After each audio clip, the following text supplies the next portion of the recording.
In the quirky little town of Gnomesville, the residents took their garden decor very seriously.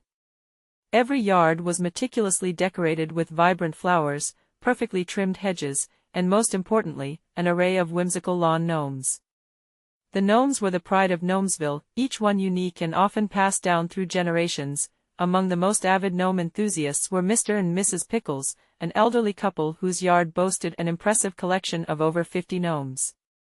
The Pickles were known for their annual Gnome Gala, where they would invite the entire town to admire their gnome collection, partake in gnome-themed games, and enjoy gnome-shaped cookies baked by Mrs. Pickles. One year, as the Gnome Gala approached, the Pickles decided to unveil their latest addition, a rare, limited edition gnome named Sir Fiddlesticks, complete with a tiny violin and a top hat.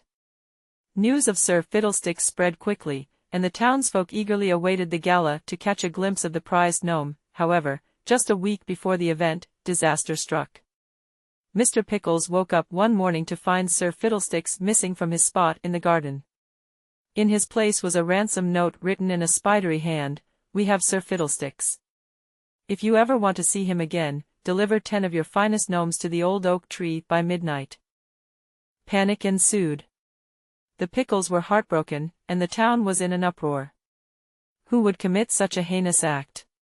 Sheriff Mabel Jenkins, a no-nonsense woman with a keen eye for solving mysteries, took charge of the investigation.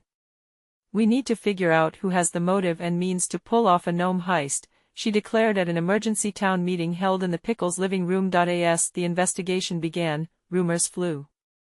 Some suspected Old Man Grumpy, who lived on the edge of town and often complained about the noise from the Gnome Gala.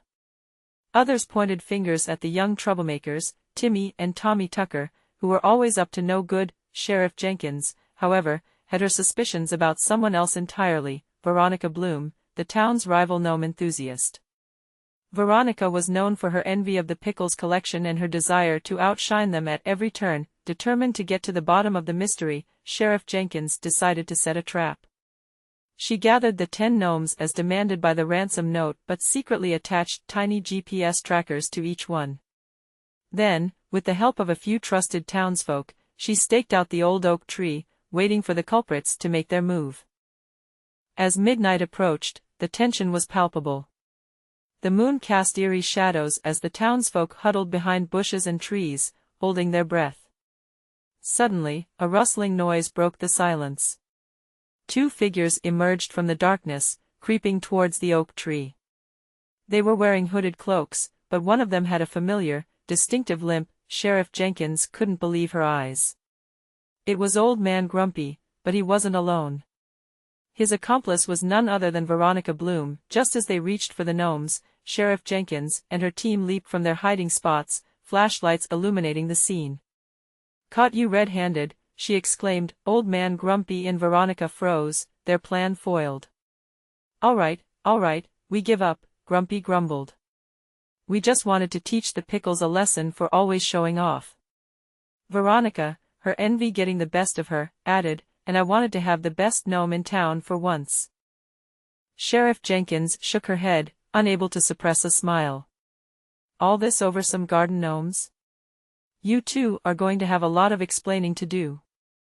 The next day, the townsfolk gathered once more, this time to celebrate the safe return of Sir Fiddlesticks.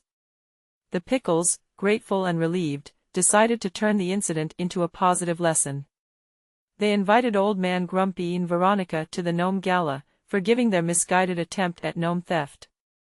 "Let's not forget what really matters," Mr. Pickles said, addressing the crowd. "It's not about having the best gnomes, but about sharing the joy they bring with our friends and neighbors." The Gnome Gala went on to be the best one yet, filled with laughter, forgiveness, and a renewed sense of community. Sir Fiddlesticks was the star of the show, proudly displayed in a special place of honor. And from that day forward, the residents of Gnomesville kept a closer eye on their gnomes, not out of fear of theft, but to ensure they always remembered the great gnome caper that brought their town closer together.